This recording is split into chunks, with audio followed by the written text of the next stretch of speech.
Hey everybody, how's it going? Welcome to the Sit and Run podcast with your host, Michael Caceres. Parental discretion is advised. This podcast may contain elements that are not suitable for some audiences. So parental discretion is advised. What's happening, people? What's going on? Hey, listen. Go to soundcloud.com/TheRealBusyJ and check out my man, Busy J. He's a great rapper. He's a great songwriter, and he's got great music. He's a really good friend of mine. And hey, just giving him a shout out, man. I really like his music, so go support the guy, please. Just check out his music. Just do it. All right? That's soundcloud.com/TheRealBusyJ. Woo! I need to work on my tongue twisters. Red leather, yellow leather, rubber baby buggy bumpers. Once again, that's soundcloud.com/TheRealBusyJ. Go and check out my man, Busy J.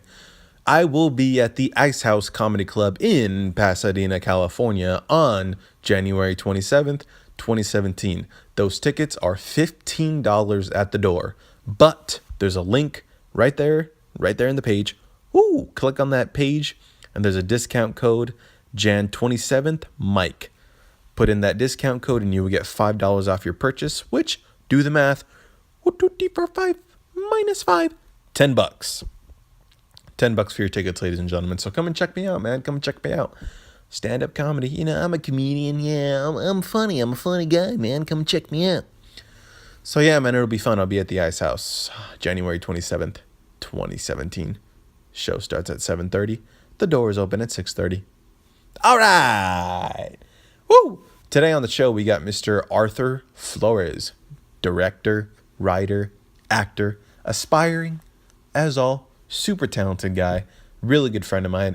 He and I took a camera acting class together, and me and him actually just hit it off, man. We're pretty good friends, and we had a pretty sweet conversation. We talked for about an hour about everything. We were being wannabe film critics. We talked about our grandpas. We talked about acting, directing. You know, we had a pretty damn good conversation, and he's definitely going to be back on the show. So yeah, man, enjoy the show. This is me and Mr. Arthur Flores. Here we go. And we're live. What's going on? Arthur Flores, ladies and gentlemen. Hi, Michael. Nice to be on the show. Woo! Yeah. Actor, director, writer, whatever you want to call it, man. What's going on? Nothing much, just hanging around, doing my thing for a little bit. Chilling for a little while. Dude, I just got out of my midterm. So happy I'm done with it. Good. English 103, dude. Critical thinking class. You got it, though. I know you're going to pass. Yeah, it'll be all right. Basically, we had, the first part was pretty much, for it was 50 points. She gave us 10 terms from what we learned so far, and then we had to define it, and then we had to use that in a sentence or something like that. And then the second part, we actually had to write a 5-paragraph essay on a book called The Birthmark. Have you heard of it? I have not, actually. you have to read it, dude. It's a good book. Basically, it was written by Nathaniel Hawthorne back in the 1800s, and basically it's about this scientist, right? So check it out. The scientist, he's a philosopher, right? And he's like a philosopher of nature. And in the story, back then, you kind of had to make a choice between two things. One, your career-wise, which was him, which was as a successful scientist, or your wife, someone that you loved. So he chose to leave his profession to go be with his wife the whole time. So throughout the story, they get married, and then he finally tells her the truth that there's a little birthmark on her face right here, on her cheek, and he doesn't like it. So he wants to use his scientific skills to remove it. So basically, she's perfect, dude. She's perfect. The only thing that's holding her back from being perfect is this little birthmark right there on her face, and he wants to remove it from her face. I don't know. Sounds interesting. No, it's not. it's actually really it's really mean. I don't know, but it was a cool story. You make it sound interesting. Yeah, I mean, like storytelling. That's pretty much my life. That's what I have to do. Oh man, dude, that Chick-fil-A hit the spot, man. Yes, Chick-fil-A was amazing. Dude, it's like, you know, I was telling you, it's like the cure to everything. You can be having a good day, you can be having a bad day. It doesn't matter what type of day you have. If you end it or start it or something throughout the day, have Chick-fil-A, you're gonna have a good rest of your day, no matter what, dude. You ever had their breakfast? No, dude. Their breakfast is awesome. I haven't had their breakfast, but I heard that it's good. It's really good. Nah, I haven't. Oh, you gotta man. try it. You gotta start your day with Chick-fil-A breakfast, man. Dude, and Chick-fil-A opens at 6 a.m. And I don't know, man. One of these days, I have to find time. I have to find time to go. But anyway, dude, like I was telling you, so I get the Chick-fil-A sandwich, and I get a large fry, and I get a large drink, and I mix up the Polynesian sauce with the Chick-fil-A sauce, and it makes like an Asian zing type of sauce, but it's not spicy. Oh, that sounds delicious, dude. It's so good. That sounds amazing. Yeah, I know. Man. Yeah, so I had my show at Flappers Comedy Club in Burbank this past week, and I went up there and I did like 5 minutes, dude. And the other comedians, like they did a good job, but they were all like, they were funny, but none of them were doing my type of style of comedy, which is one-liners. One-liners, dude. Those are some of the best. Those are also some of the hardest to pull off. Oh, they are, and it's all on your delivery. Oh yeah, I think, and you know me well enough to know that I'm like the king of puns, man. Like I don't call myself the king of puns. I'm just kidding. But you know how, like, I'll just be walking by, like, whatever. I don't know. I'll see like I don't know. I just make puns throughout the day. It's what gets me through my day. Like, I don't. You gotta have comedy in every day of your life, man. Yeah, no? I know, because you can be, you know, like you were telling me before, like, you know, you can be going through some tough times in life, and, you know, pretty much, like, you have to find a comedic side in everything. Yeah, to everything you do, and it's sometimes it's not appropriate, but you still gotta do it. Yeah, like, do you ever find yourself laughing at, like, funerals? I do. Nah, man, I've done that a couple of times, but it's kind of like, what are they doing up there? They're like, ha, fuckers, I'm done. They're all down there, you still gotta do it. I'm already finished. Yeah, I know. And you find, you find the positive. I don't know, man.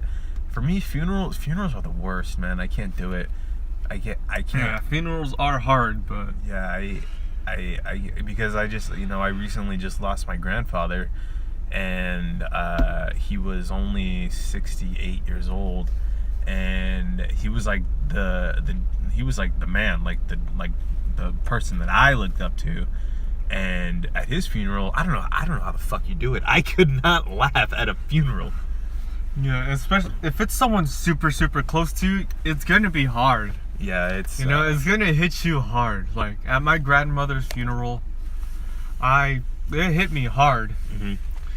But I'm sitting there, and I was sitting way in the back. Mm-hmm. But I'm sitting way in the back, and I'm like, it's kind of funny how she wants the grandkids to sit in the back. Yeah, she you know, that was her request. Oh, really? All the grandkids sit in the back? Yes. Oh, really? Because she did not want them to remember the body. Yeah, remember her. Was it an open casket? It was. Oh, those are the worst, man. Yeah, but she said, well, that's the reason why she wanted all the grandkids to sit in the back, so we couldn't see her. Yeah. But I'm sitting back there and I'm thinking, this is kind of funny. She wants us all to sit in the back, even though she was the closest to us, you know? Yeah. How old was she? She was 65. She was fairly young. Yeah, she was young, man. Yeah, she was young. Yeah, my grandfather was my grandfather was originally from Mexico, in the city of Merida. And he came to the U.S. when he was 10 years old, dude, and did not speak a word of English. Like, did not speak English at all. And he had to get a job when he was 10 years old, you know, to help him and my great grandmother survive. And he did a paper route. So he would get on his bike, and he would just toss newspapers, to the neighborhood, and then he would go to school, and he did that all through high school. And then when he graduated high school, he still graduated high school, by the way, learned the fucking English language. Yeah. And then he graduated high school, and then he went to the army. He was stationed in Tacoma, Washington, where he met this beautiful white woman who was now my grandmother, and my grandma Carol. And he was there for 4 years, and this was during Vietnam, but he didn't go. Yeah, this was during Vietnam, so he didn't go. And he was there for 4 years, and then he went back to California and had a bunch of babies. Yeah, so he, definitely, my grandfather's a man that I look up to. Yeah, one of my grandfathers, he was born in Mexico. He was raised in Mexico. Oh yeah? Yeah, and my grandma was over there with him, but he decided to come to the States because of his children. Mm-hmm. He didn't want them in Mexico like him. Yeah. He decided they'd have a better life coming over to the United States. Yeah. And this was way back when. Yeah. And, so my dad grew up over here in the United States, and everyone thought he was weird because he'd get toys and he'd take them apart to see how they worked. Uh-huh. And see how technical they are and why they work the way they do. That was your dad? Yeah. So, since he was like 5, he did that. Well, what does your dad do? Yeah, he owns his own tow truck company now. Oh, okay. And he knows how everything works, and he's really technical in how he talks, and oh, really? All the advice he gets, he gets really deep down, and I'm just like, I can see why when you were younger you used to do this. Yeah. Yeah. What does your mom do? My mom is an accountant. Oh, okay. At Whittier, one of the government buildings in Whittier that recycles water. Yeah. You were telling me that's probably why you're so good at math. Oh yeah. Yeah. And then my mom's dad, which is my other grandfather. Yeah. He's actually one I'm making a movie about. That he is influenced. He's very, very influential upon my life. Yeah, dude, you were telling me about his time when he was in Vietnam. Oh yeah, not only that though, but way before. Yeah. Like since he was growing up, he grew up in Florida. Mm-hmm. And he lived next to an alligator swamp. Uh-huh. And his dad, he never met his real dad. He only had his stepdad. Yeah. Who was very mean and raised them and all that. Like not that he was a dick. Yeah. He's just really tough on them, Yeah, he was strict, Yeah. And whatever they did, they usually got in trouble for it because he grew up with a bunch of brothers. Yeah. And he remembered this one time when he was accused of doing something that he didn't do. Mm-hmm. But his stepdad didn't care and accused him anyways and beat him with the belt on his back. What was it? What did he get? He never went into detail with it. Oh, he never went into detail. Ah, man, I know. I wonder how bad it was. I wonder too. Oh, man. But he says that was one of the most painful moments in his life, and he used to run in the sand with football pads and helmets on, because he played football in high school. But he said that was probably one of the most painful moments in his life, and that's what turned him to the Marines at that moment in time. Oh my gosh. And so he went to the Marines. Yes, he went to the Marines. Damn. And he said when he left, his brothers told him when he came back, which was long after that, their stepdad, went in his room crying when he left. Yeah. Which was really, really hit in the feels. Yeah, for sure. But for sure. Then, when he was in the Marines, he was a grunt first when he first went in there. Yeah. They shaved his head. They, did normal boot camp. They taught him how to shoot every gun from bazookas to a pistol. He got rifle expert, pistol expert. Hold on. What was your grandpa's name, by the way? Gerald Litzen. Gerald Litzen? Yes. That's a great name. Oh yeah. Gerald Litzen. Yeah. So they're teaching him how to we call him Jerry. Yeah. Everyone calls him Jerry. He likes Jerry better. Yeah. Gerald Litzen. And they're teaching him how to shoot, how to do everything. Oh yeah, they're teaching him from pistol to rifle to bazooka. And he's just a natural leader. If you ever talk to him, if like you ever meet him, yeah, you can tell, you can feel like he's a very lovable guy, and he just naturally leads. Yeah, he's a leader by example as well. And he was promoted, so he carried the backpack as a communications expert.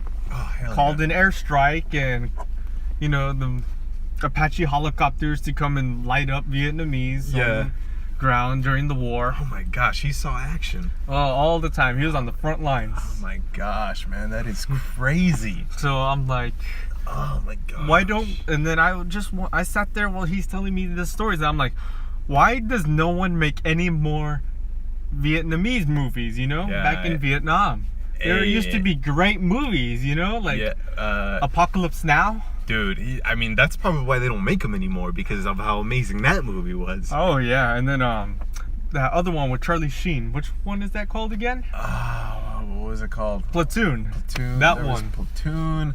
There was another one. I wasn't thinking of Platoon, but there's another one. I forgot what they were called. Yeah, but all those. Full Metal Jacket is another one. Full Metal Jacket was a great movie. I love that movie. They make so many great Vietnamese movies, but they don't make them anymore, which kind of sucks, you know? Yeah. Because it used to be, there's so much that went into those movies, and how much detail. Yeah. Now it's like we have superhero movies, you know? Dude. Not to say those aren't great. No. Like they are good, but they're like. A lot of them are like mindless. Yeah, now, they're just like all right, you know, like they're just, it is what it is now. But yeah, man, there's another movie I wanted to see with Andrew Garfield called Higsaw Ridge. Higsaw Ridge. That's directed by Mel Gibson. Yeah, dude, I want to go and watch that movie. Apparently he was nominated for a Golden Globe. Andrew Garfield, and then I went to go watch this movie, Silence. Ooh, by Martin Scorsese, dude, man. Did you go and watch the movie? I have not seen it yet, but you need to go and watch it. That's definitely on my list. Yeah, dude, you need to like put it on your list, because are you Catholic? No, I don't have any set religion at the moment. Any set religion? Well, dude, I'm Catholic, and it was extremely hard to watch. You know what the movie's about, right? Yes, I do. Dude, it's so basically these two priests, right? They go out to Japan to try to, you know, to rescue this father, and like dude, how do you? These Buddhists would kill you if you said that you were Christian. You know what I mean? Yeah, I get what you mean. Yeah, dude, like they would kill you if you admitted that you were Christian. But here's the thing, they gave you the opportunity to deny your faith. What the fuck do you do, man? Oh man, because I'm Catholic. Yeah, that sounds hard, man. Yes, and just watching that, dude, I'm not kidding you, I probably cried like 4 or 5 times watching that movie. It was so hard to watch, and Andrew Garfield is amazing, dude, an amazing actor. And dude, Liam Neeson went in there and just killed it, man. He was amazing, loved it. And then even Adam Driver, he's a good actor. Oh yeah, Adam Driver doesn't get enough credit. Yeah, he's pretty good. I like he's a lot of things he does. Yeah, man, I actually I have to look more into Adam Driver, because I really don't know too much about him. Other than obviously he's made millions of dollars making Star Wars. Yeah, off of Kylo Ren. Kylo Ren. Who would have thought, man? Who would have thought? Yeah, man, I don't know. Oh yeah, but it was dude. Silence was a great movie. I was losing it like throughout the whole movie. I was just crying and crying and crying. But you know, that's what the gym's for, right? Oh yeah. Yeah, that's what the gym's for. The movie that's on my list right now is Live by Night, which is directed and everything by Ben Affleck, man. So I really do want to go see the movie, man, but the reviews that I've read in that movie have not been good, unfortunately. Yeah.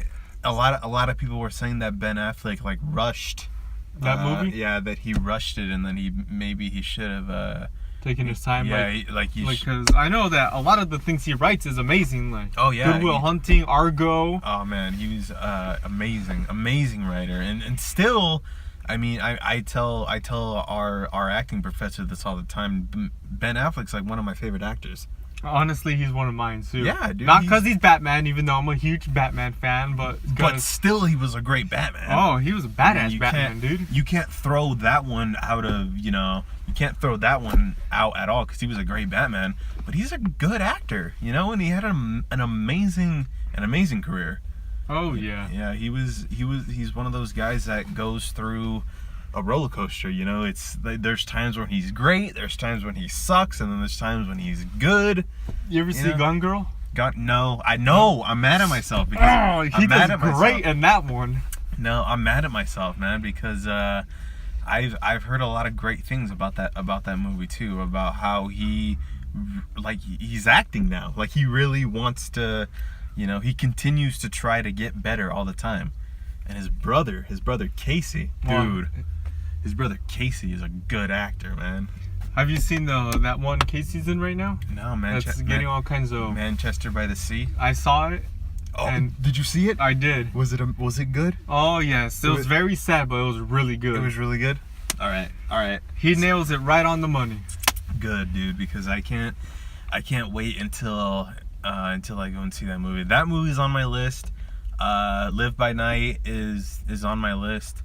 You see La La Land? I did not see La La Land, man. La La Land is probably one of the best movies I've seen this year, honestly. Oh, really? Yes. La La Land is amazing. Oh, man. La La Land has to be on your list. Man, I got movies to watch, man. Like La La Land was down here. I had this much expectations for it. Really? Yes, and then like when I saw it, it went all the way up here. I'm like, I cannot believe how amazing of a movie this is. Yeah. And just like the chemistry between Emma Stone and Ryan Gosling is just ridiculous. Dude, they need to get together. Like they need to get married already, man. It's annoying how good they are together. Yeah, Ryan Gosling's already married though, which sucks. It doesn't matter because he could get married twice. Yeah, right? exactly. No, is he married? Who's he married to? Eva Mendes. Eva Mendes is she's a 10. She's gorgeous. But like, oh man, I don't know. Like Emma Stone. Emma Stone is like, I know, man. She's so good. But no, because you know how I still want Leo DiCaprio and Kate Winslet to get married. I still want them to be together already. It's annoying. Yeah, but I think Leonardo DiCaprio is too much of a single man, He likes the bachelor life a little bit. Yeah, he does. He's and another thing too, he will not let anybody step in front of him from his acting. Oh yeah. Dude, did you watch, oh my gosh. I'll watch all his movies, so go ahead. Try me. Did you watch, I forgot what the movie was called. He just won an Oscar for it. He just won the Oscar for Best Actor. I know which one you're talking about. You know what? With Tom Hardy? Yes. What was that movie called? Oh, that movie. Dude, Google it. What was that? I don't know. I forgot what the movie's called. I know what it's. See, I keep forgetting things right now. I don't know why. I know. It's probably because we're recording now, and now you're like questioning like, oh, maybe I should say that. Or maybe I shouldn't say it. I get what you're going through right now, dude. The same thing happened. Did you listen to my interview with Dave Miranda? I did. Dude. The Revenant. The Revenant. There we go. That's a great movie. No, dude, what I was saying when I was doing Dave Miranda's interview, I was nervous. And I don't know why. But I look up to Dave Miranda. Like, he's a great guy. He's a great guy, great actor, great writer. And yeah, dude, I was nervous when I didn't know, like, oh, maybe I should say that, maybe I shouldn't say that. But no, dude, I get what you're saying. Yeah, The Revenant. Dude, I can't believe I forgot about that. Tom Hardy's my favorite actor. Personally, he's number 1 on my list. Tom Hardy. Yes. Man, just because if you watch anything he does, he takes it to heart. Yeah. Like when he was in The Revenant, he had this deep accent that is unforgettable. Yeah. And he is one of the standouts in that movie. Yeah, he's I mean, the Revenant was just an amazing movie. And like one of the things I really liked about it is that for like maybe half the movie, like Leo DiCaprio does not talk.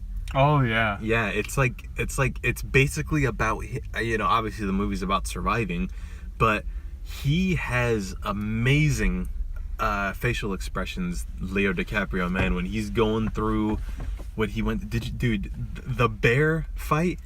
Dude, the bear fight had to have made you cry just a little bit. That bear fight was probably the most realistic I've ever seen. Yeah, dude, that bear fight made me like cringe a little bit, man. I was so uncomfortable for a little while. I was sitting there and I'm like, oh man. Yeah, I know. He's getting torn up. Yeah, I know. Yeah, oh man. But it was a great movie. What was another great movie that he did? Did you watch Revolutionary Road? I have. That was a great movie right there. Wolf of Wall Street. Dude. Wolf of Wall Street is amazing, dude. Him and Jonah Hill's chemistry are awesome together. Dude, yeah. You know they're doing another movie together? No, what's the movie called? Do you know? It's called I don't know what it's called, but I know it's directed by Clint Eastwood. Ooh, and in Jonah Hill is a lawyer for Leonardo DiCaprio in it. Oh. Dude, what's that? I don't have my phone. It's recording. Yeah, Google that one. I don't even know what the heck that what that movie is called. So that one is called The Ballad of Richard Jewell. That sounds like it would be a good movie. Right. See, Clint Eastwood and Clint Eastwood. Written by who? Who wrote it? Mary Brenner. Mary Brenner. Magazine article. Billy Ray's the screenwriter. He's written Captain Phillips. That was a great movie. State of Play. Dude, Captain Phillips was a great... Dude, okay, so at the end of Captain Phillips... Did you see Captain Phillips? I have. At the end of Captain Phillips, did you see Tom Cruise become... Tom Hanks. I'm sorry, Tom Cruise. Did you see Tom Hanks become Forrest Gump a little bit at the end? I always see him become Forrest Gump, honestly. No, not like, no, dude, like just at the end when they're picking him up, like to help him. Like, did you see him like just be like a little bit slow? You know? I actually did see that. Oh man, that movie's amazing. I loved Captain. I can't believe I said Tom Cruise though. Do you like Tom Cruise? Tom Cruise, I used to when he used to do like those movies that he was actually nominated for, like with Jack Nicholson in the 80s. In the 80s, when he used to actually put some effort into his acting. Yeah. Now he's just all action and. Yeah, he's dude. I think he's a good actor. Personally, I think he's a good actor, but he just doesn't challenge himself anymore. You know? He's just chilling. He just got comfortable doing one thing. Yeah, he just loves he just loves making movies now and doing those actions and like those stunts and everything. I feel like he just loves that too much to give it up. Yeah, he's just chilling. He's just hanging out, which I don't blame him. I don't blame making millions of dollars to just doing that. Yeah, dude, just making millions. I don't blame him. But I'm not saying that's the career path I would want to go for. I wouldn't go for that either. No, I wouldn't be a director just making action movies or just comedies. I want to go into different things. I'll go into making comedies. I'll go into making action. I'll go into making dramas. Yeah. Romantic comedies, romance. People don't like romance, but still, I'd be willing to do that just to try it. Yeah. I would.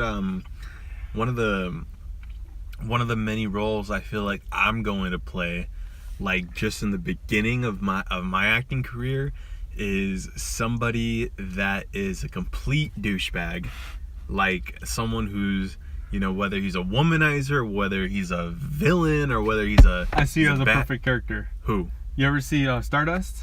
No, I haven't actually. No, never mind. With De Niro, right? Yes. Yeah, De Niro's. I was gonna say character from Stardust that I can see you playing. Yeah, I haven't seen that movie, but I pretty much know like a lot of the movies that De Niro has done, like Stardust, whatever. But I haven't seen a lot of them. I studied De Niro though for a little while. De Niro's a great actor. Yeah, I studied him for like back when I it wasn't a long time ago by any means, but it was a few years ago. And I pretty much watched all of his stuff. Me and my brother, we watched, the Taxi Driver. The Godfather. The Godfather, of course. All of them, by the way. Of course, all of them. All of them. Goodfellas, Casino, Raging Bull. I mean, we watched all, a bunch of his movies, and I loved them. Did you watch Mean Streets? I have watched Mean Streets. Mean Streets is a badass movie, dude. There was an interview with James Gandolfini on James Lipton's show Inside the Actor Studio, and James Gandolfini said that he watched Mean Streets like 10 times just because he was in love with it. You know who James Gandolfini is, right? Yes, I do. Dude, he oh man, he's Tony Soprano. That's who he is. He's Tony Soprano. I've seen The Dark Knight at least 20 times. Oh yeah, honestly. I love The Dark Knight. Yeah, I can watch the Dark Knight anytime, dude. Anytime. Dark Knight is amazing. Yeah, it's I mean, what do you call it? What was his name? Played the Joker. Ledger? Heath Ledger. He brought out a total psychopathic part in the Joker. Oh yeah, dude. He brought up, even though it wasn't a comic book part, it was an amazing real life. It felt like he was real. Oh yeah. It felt like he can come to your door the next day after watching him. Yeah, he's just an amazing actor. Sweet, we got the recorder charging. So we're all good here. How do we look there? Good. So, were you able to bring this thing over? Yeah, you can bring it over. Sweet. Good. It's good. That's awesome, huh? Yeah. Oh yeah. Oh, yeah. I really, dude. How do you? So this charger, like your car doesn't have to be on. Yeah, my car doesn't have to be on. So because the battery and the car itself are not connected, basically, because this is a hybrid. Ooh. So the battery, even though the battery stays on, it could also recharge itself, or Yeah. I could just use the battery. I don't have to use the whole car to use. Sick. What time's your class start? 3:30. So dude, I got good. plenty of time. We're good. I'm gonna be chilling all weekend pretty much. Well, I don't know if my family actually just went up to North Dakota. My sister got invited by an NAI college soccer team in North Dakota to go and visit the campus, to go and meet the coaches. And I think my dad said that she was going to train with the team for a couple of days. Yeah, dude, in North Dakota. So and it's freezing up there. It's snowing up there right now. Yeah. But hey, dude, I think it's gonna be. I think my dad was saying something about like $28,000 a year, but they're paying like $18,000 or something. That is awesome. Oh heck yeah! And my sister's great at soccer, so, and she's a senior, so Yeah. And she's going to a 4-year college. And she's going to a 4-year college. And I don't know what my sister, I think she said that she wanted to study political science, but I don't know if she I don't know what she's going to end up studying, to be honest with you. My sister likes to argue.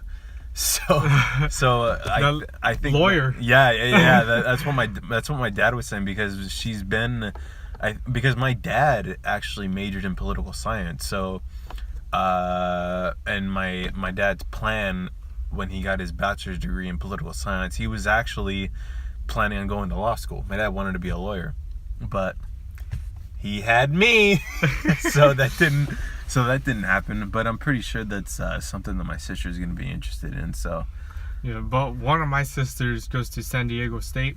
Oh yeah? Yeah. What does she study? She's studying engineering. She's good at math too. I call her my sister, but she's my stepsister. Still your sister, man. Yeah, Still but your sister. You know what's awesome though? I'm naturally good at math. She had to study for that. She had to study for it. Hey, man! Remember, what math are you in right now? Math 29. Oh my gosh, man! Elementary algebra, whatever you want to call it. Hey. No, gotta start somewhere. No, dude, but it's unbelievable, because you said that you took calculus your sophomore year of high school. Yeah, I did. That's crazy. Dude, I took algebra 2 my senior year. and the only reason why I passed that class is because I got a C in the class. But got the answers off the internet, right? No. I passed that class, dude. Miss Mushibad was the name of she was this Iranian. I don't know if she was Iranian or if she was Iraqi. I don't remember what this was, dude, but Miss Mushibad was my professor for algebra 2, and I got a C in the class. I think I went to I'll tell you the truth, I don't remember how I passed that class, to be honest with you, but I passed it. But anyway, dude, like, I took it my senior year, and you took algebra 2 your freshman year of high school. Yeah. You're crazy. You're crazy. I can't do it. I don't like math. I don't like math either, but you're good at it. Yeah. I don't like it, and I'm not good at it, and I have to take college algebra next semester. See, when things get too easy for me, I don't like it, in my opinion. Like, you know? Yeah. So, like, usually I like a challenge. Yeah, for sure. And I see acting as a challenge, that there's no right way to do it. Nah, dude, acting is always a challenge. There's a bunch of wrong ways to do it, but there's no right way to do it. Yeah, and I think that's one of the reasons why I love acting, to be honest with you. And same thing with directing. There's no right way to do it. You know, there's so many different styles. There's so many different ways and so many great movies come out of different directors, and some of them, a lot. Steven Spielberg, he does amazing sometimes, but other times some of his movies are Some of them are eh. Yeah, but your movies have to be for you to get better, right? Oh yeah. There's always something to learn. You can make the perfect movie, but there's still a way to get better. Yeah, dude. Christopher Nolan, all of his movies are freaking amazing that you watch. Yeah. Interstellar, Inception, the Dark Knight series, The Prestige. Christopher Nolan, that guy's a legend. Memento. Insomnia. Yeah, he's a legend. Oh yeah, all those are great, but do you think he sits down and goes, "I'm a fucking awesome director. I'm gonna continue this. I'm good. No, I'm good. I'm pretty sure. I'm gonna sit down and I got my Oscar nominations. I'm good. I'm good. I'm just gonna do all my movies the same like this. No, I'm pretty sure he goes and he looks at those movies and he says, how do I get better? Yeah. How do I increase? He probably watches his own movies to see I could have done that. Yeah, I could have fixed that. I could have done that. I could have fixed that. I don't know. That's something that I have to learn how to do is edit. I am not good at editing. I'm not good at editing either. I mean, I don't need. This is why I do a podcast, because I'm not going to edit anything that we do or say. You're just gonna let it happen. Yeah, dude, I'm just gonna let it happen, and it doesn't matter. Yeah, but that's, you know, it's what I was telling Dave Miranda is that, you know, I'm interviewing you, but I'm not. You know what I mean? We're just here having a conversation. Yeah, dude. Normal conversation. Yeah, dude. Yeah. So you listen to my podcast. Actually. Oh yeah, all the time. Yeah, we've been trying to do this for a little while now. Back when I was in the Christmas show, right? The Christmas show. When you forgot to like podcast my character. Hey. In my defense, you were not there. I showed up, and you showed up, and I still didn't get you. Yeah. Fair enough. I ain't gonna argue with you. I showed up, and you're talking to Ricky. That's why I just assumed, oh, he's just talking to Ricky. None of us. All right. Nah, dude, Ricky. And I'm sitting there, and I'm listening. And then I walk away for a little bit, and I come back, and you're already done with everyone else. I know. And I'm like, wait, what? So it's your fault, but it's both our faults. Whatever. Nah, dude, I need to interview Ricky again, man, because he, man, I don't know what's up to that. Have you talked to him? No, I talked to him a lot. Yeah, how's he doing? I haven't talked to him. He's doing great. Yeah? Yeah. Is he seeing somebody? I think he is. Oh, dude, that's probably why he's not around anymore. Ricky, I know you're listening to this. I love you, brother, but it is what it is. It is what it is, man. No, he had his interview that we had was unbelievable, man. It was really good. Yeah, it was a great interview between me and him, and you know, we took it off. So it's not on my page anymore, and that interview got like the most views out of every single one of our interviews. So I mean, I gotta get Ricky back. Dude, let's call him. Do you want to call Ricky? Yeah, dude, let's call him. All right, let me see if he'll pick up the phone right now. Yeah, and put him on speaker and put it next to the microphone over here. All right, I will. That is not Ricky. Ricky Estrada. Ricky. Let's see if this guy picks up. All right, let's find out if Ricky picks up. All right, now we're just waiting. Ricky Estrada.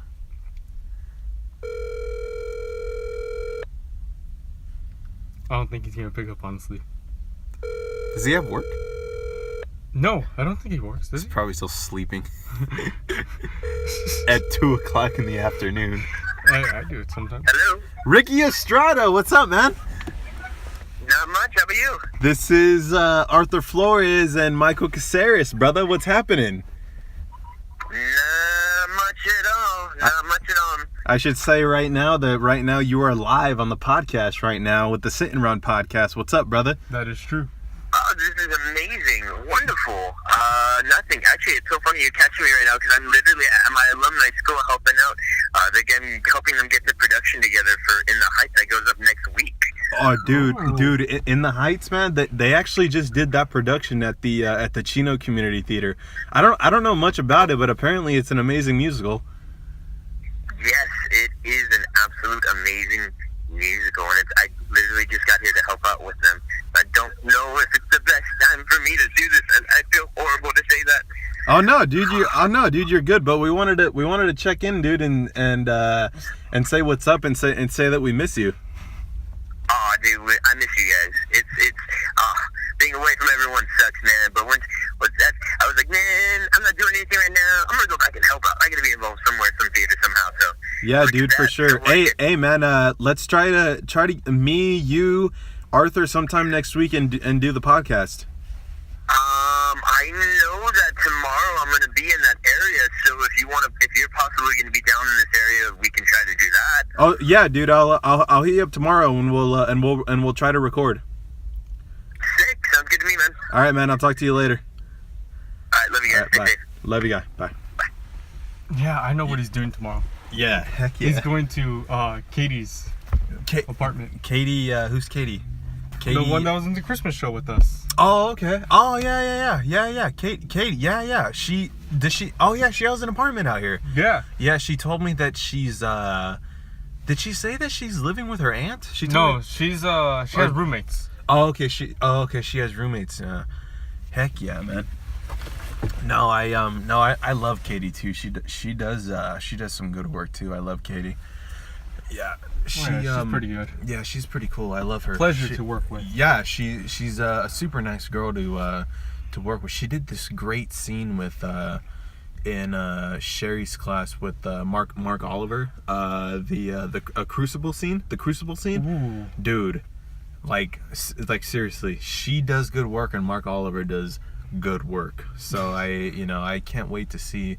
It just sucks, man, because I'm cat's out of the bag, ladies and gentlemen, but I'm not taking any acting classes next semester. Oh man, why not? I know, dude. This is You're just trying to get done with yeah, school? dude. I'm trying to get done with school, man. I have to. I feel that. No, dude. I have to, and I'll tell you right now. I have to find my my paper that says Spring Classes 2017. And I don't. couldn't at least take Neil's acting class? Nah, man, I'm not gonna have time to take Neil's acting class either, dude. But I'm taking, man, I don't know if I can find my paper right now. But basically, dude, I'm taking intro to anthropology. I'm taking the anthropology lab class. I'm taking geography. I'm taking college algebra, and I'm taking directing. With Mr. Jeremy Lewis. I should have taken that, but Yeah, dude, I'm taking it, and Dave Miranda's gonna be taking that class. So yeah, I should. oh my goodness me. Yeah, I The should have. perks of being at Citrus College: you get to be next to APU and what are the other ones? Sorry, there's a honey baby just getting in her car right now. Half Asian at least, half Asian, half white. Oh yeah. No, anyway, dude. So, anyway, we have, yeah, dude. So I'm taking those classes, but see, dude, 2 science classes, anthropology, geography, a math class, dude. I hate math, college algebra, Oh yeah. and directing. I mean, and here's the good thing about directing is that when you direct the scenes, people are gonna be acting in them. So I mean, I'll be acting I feel on that. Like I'll be able to get myself like hey dude, not taking an acting class, so help me out, let me act in your scene.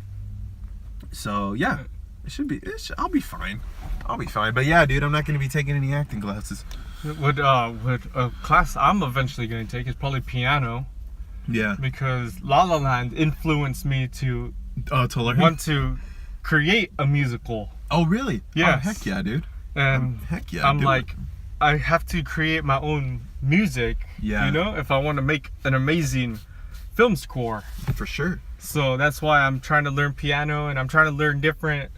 This is in the future when I get really good at what I do. Yeah. Because I know musicals are hard to make. So yeah, when I man. want to spread my wings and I want to just go for it, I'm gonna go for it. You know? Yeah, dude. I hope you do. I hope you do. That's one of the reasons why I respect you so much is because you found out when you were 18, Arthur. Well, I don't even know when you found out when you were 18. Maybe before that, but you knew right away that you wanted to be a director. And yeah. And you started. I mean, you're doing it the right way. You're taking acting classes. You're gonna be taking a screenwriting class, and then you're gonna be going into directing. Dude, I respect you, for sure. Oh yeah. And then there's people out there who say, when you tell them your dream of what you want to do, there's going to be people out there who want to crush it, you know? For sure. They're going to say, For you're not going to sure. be able to do it. But the only person standing in the way of your dream is you, basically. Yeah. It's And any successful person, Bill Gates, anyone, any multi-billion-dollar person, even Donald Trump, he's a billion-dollar person. Donald Trump. They Mr. go- Donald Trump, the Mr. President of the United States.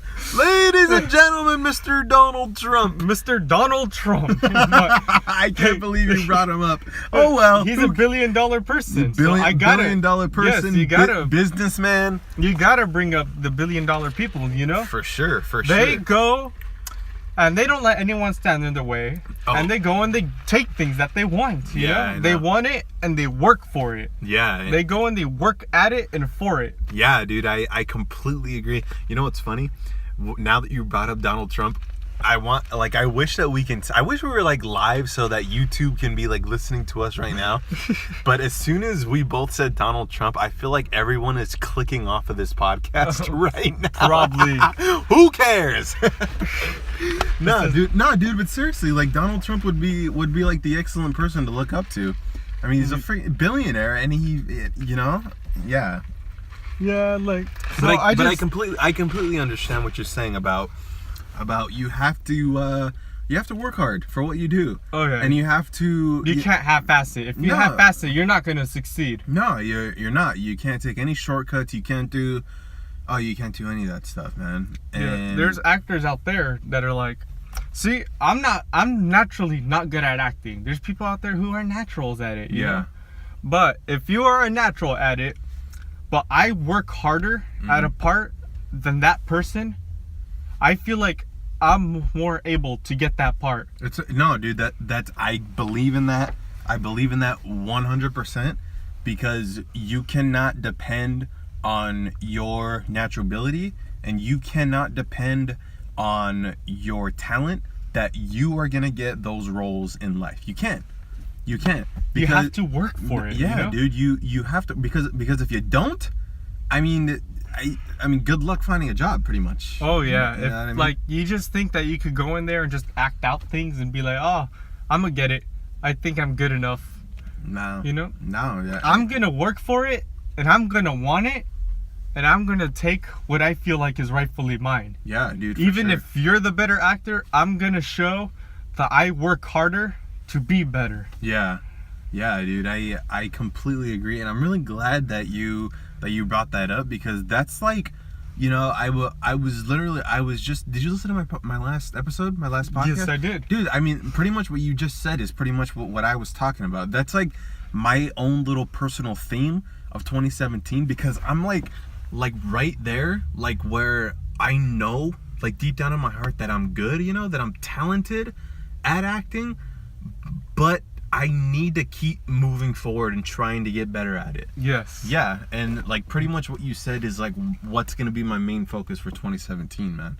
And that's, you know, what do I want to work on? What do I want to get better at? Yeah. As a human, I feel like a successful human, not being a billionaire, of course. You don't have to be a millionaire. You just gotta be better. You just gotta want to improve yourself in any way you can. Yeah.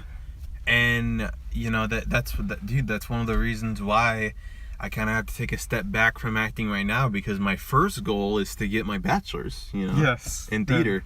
And unfortunately, you got to do what you got to do.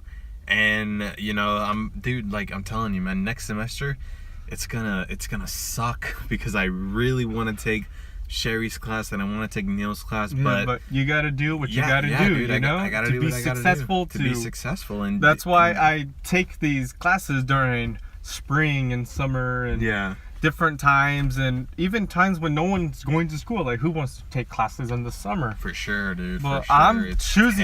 I'm choosing to do that because I want to get out there earlier, but at the same time, I want to take some acting classes so that I am prepared to wherever I go. And Citrus is the best place. So that's why. Yeah.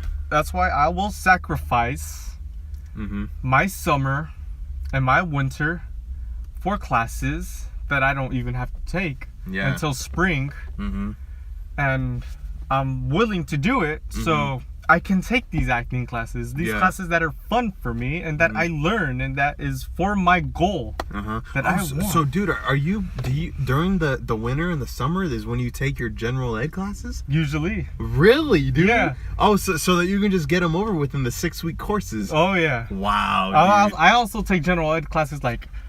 My 2 general ed classes right now are history, World War II, and of course English. Yeah, but I like science. I'm willing to take during summer and winter. Dude, math. Any general ed, I'm willing to take in that time. You are crazy because I would rather. I honestly wish that they offered acting classes during the winter and the summer. Because during the spring and the fall, that's when I would take my general ed classes I can have more time. Yeah, but it's like, of it as time, you know? You just gotta juggle around your time. You just gotta figure out, okay, this is when I'm gonna do this is when I'm gonna do that. I could finish this then, and you know? Yeah, You just gotta have a really strict personal time schedule. Yeah, and that is literally what my biggest problem is that I feel like you have to be busy all the time so that you can have the right time to study and do whatever it is you need to do. Like if you this was one of the reasons why I did not do well in the beginning of college, is that I took these classes and I didn't have a job. I didn't have anything, dude. Like, I had way too much downtime. And when you have too much downtime, like, you're not going to do anything. Yeah, usually what I learned about downtime, my downtime, I spend it either cleaning my room, cleaning around the house usually, because I want to do something productive. Yeah. In a sense. Maybe write a little something, draw some outlines and stuff. Yeah. I mean, when it's like at nighttime and I'm wide awake, of course, I have video games, so I play video games at night. I can't do video games. I hate video games. They bug me. I only do it at night when everyone's like, hey, shut up in there. What the hell are you doing? Yeah. So I'm like, if I have downtime at night, I'm gonna write my outlines, I'm gonna play games, whatever. But usually, during the day, if I have downtime, I'm gonna do something productive. Yeah, dude. Like, during my downtime, I write my jokes. That's all I do. Yeah, dude. During my downtime, I usually write new jokes, and I'm working on a script right now. And honestly, dude, it's so weird, but I'll study acting in my downtime. It's weird. I do too, because I want to be a better actor personally. Yeah, and I know I have to work at it to get good at it, so I practice it here and there. Yeah, different monologues. Yeah, and sometimes I take a nap, and sometimes I just like, all right, I got nothing to do. I'm gonna go take a nap. Yeah, dude. It is what it is. Oh man. I remember when I was 15 and I wanted to be an actor. I'm like, you know what? I'm going to be an actor. Yeah. And I used to think that I was a good actor because it's kind of embarrassing, but I knew how to copy other actors' work. When I joined... That's a natural thing. And then because I knew how to copy other actors, you know? Yeah. And then I joined the drama department in my high school, Monrovia. And I realized... holy crap, I am not a good actor. Yeah. I just know how to copy people. Yeah. And I realized that I'm not that talented at acting. Yeah. But I'm like, I love this performing arts area. Yeah. But I'm not a really good actor, and I don't feel like I want to do this forever, you know? Change my body differently. For sure, yeah. But I still want to create art. I feel like, and I like writing. Why don't I just become a director, you know? Yeah. And... no, create the art, work with actors, write it down, like be able to write scripts. And create things, you know? For sure, man. What were you part of any productions in high school? Was I part of any I used to screenwrite some productions. Oh, really? At my high school. And they used to perform them over in this competition they had. Really? Yeah. Oh, so, dude, you're a fucking writer. Yeah, dude, for sure. Heck yeah, but you didn't act in any productions. No, I didn't act in any. Yeah. But hey, dude, I mean, you're still taking acting classes now. Oh yeah. And what do you call it? You had I don't know what the word I'm looking for, but you had like some type of upbringing in Neil's acting class this semester, I think. Oh yeah, and in the beginning, I'm pretty sure I was slow at it. Yeah. Slow when I first did my scene. And usually people are, because Neil, oh man, I mean, I can talk about Neil for hours. Neil's amazing. He's honestly. amazing, man. I can talk about him for hours. Yeah, dude, that's one of the things that I try to bring up in this, that I try to make it something in these podcasts, is I try to talk about Neil all the time, because I literally call that guy like the savior of acting. Like, he saved my life, dude, and made me realize what acting really is. So I look up to that guy. He's like, Neil's He's the greatest. But see, dude, like that's what I'm saying. Like, I feel like Sherry and Neil together like, are amazing. Like, do that to people. Oh, yeah. To people like you. And dude, you had an upbringing in his class, I think. And honestly, you know, my personality is a little bit colorful. And as you can tell, when I'm with Neil, I sometimes make comments or something and try to be funny. Like when he goes, okay, Arthur, your turn. I'm like, okay, Neil. Yeah, I know, dude. I usually do stuff like that. In Sherry's class, I do the same thing. Yeah. I mean, it gets annoying, but I try to be as likable as I can. For sure. And I try to be like, not an ass. Yeah.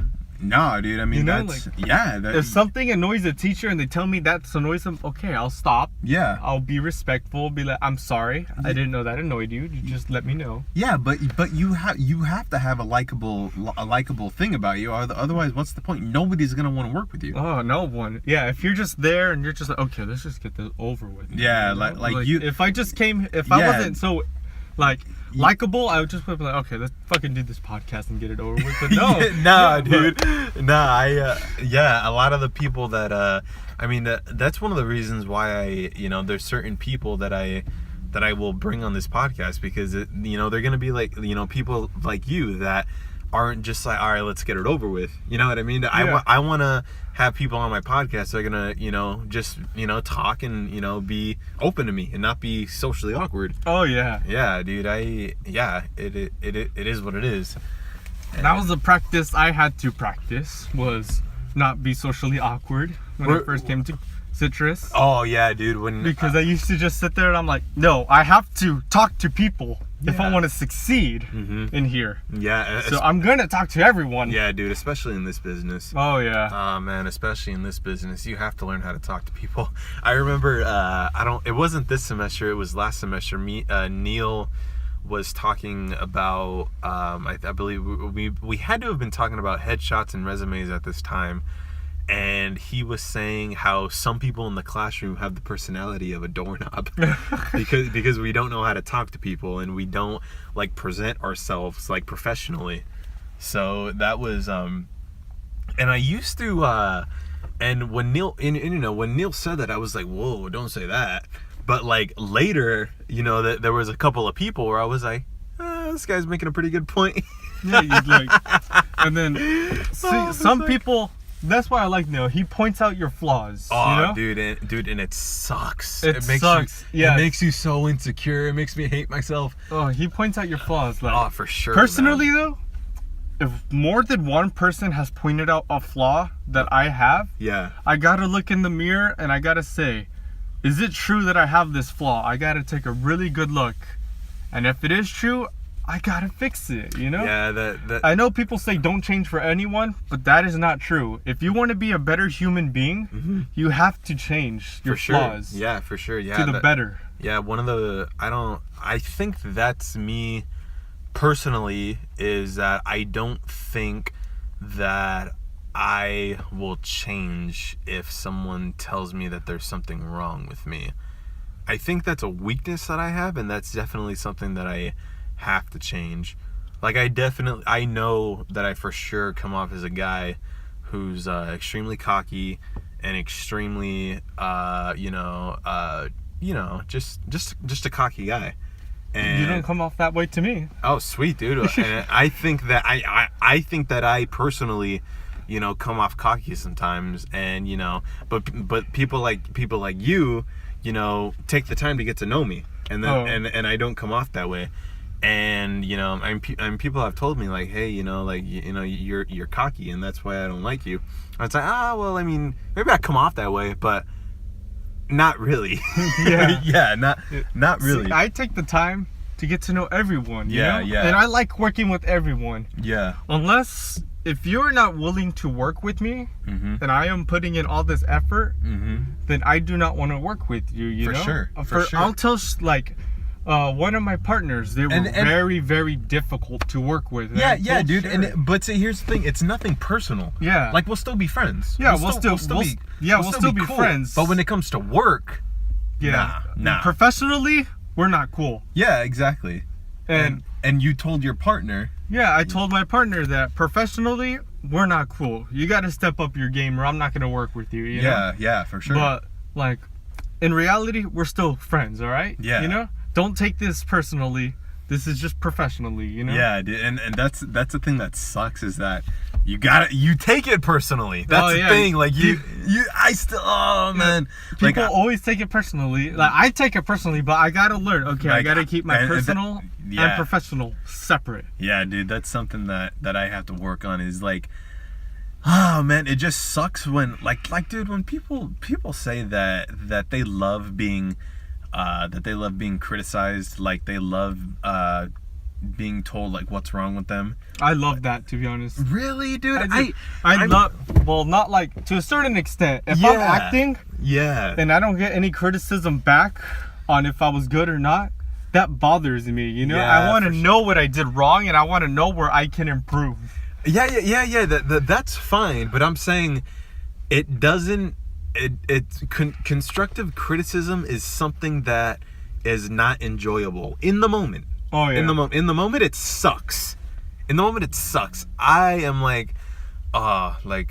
Like I want to go home and go to sleep and take a nap. You know what I mean? Yeah, that really hurts. Yeah, man. dude, it hurts in the moment, but yeah, I mean, once you go home, you jerk off, you fucking go to sleep, you wake up, you're fine. You're fine the next day. You know what I mean? Like the next day, you're like, all right, look in the fucking notebook. All right, you gotta open up. All right, you gotta dig deeper into your characterization. All right, you're faking it. All right, you know what I mean? Yeah. That's fine. But in the moment, oh, dude, it sucks. I hate it. I hate it. You take it to heart, and you're like, oh, that hurts. Yeah, I know. But honestly, dude, every single time that someone has told me that I have to get better at it, I love them, and I thank them, and that you like, dude, like seriously, like I hate Neil, but I love him so much, man. At times, seriously, Neil is the savior of acting, and I love him to death, and he's the greatest. He's the greatest. Neil is honestly the person I want to learn under, and I want to stay in contact with him when I transfer to USC or UCLA for their performing or anything like that, for their performing arts. I want to go back to Neil and be like, do you think this is good for me to do here? Yeah. You know? Yeah, dude, for sure. Oh man. I mean, we can talk about this for hours, dude. Where are we at on this? We've been talking for over an hour. Who cares? Oh man, are you good? Yeah, I'm pretty chill right now. Dude, we gotta have a part 2 to this. I am so down. All right, dude. Arthur Flores, ladies and gentlemen.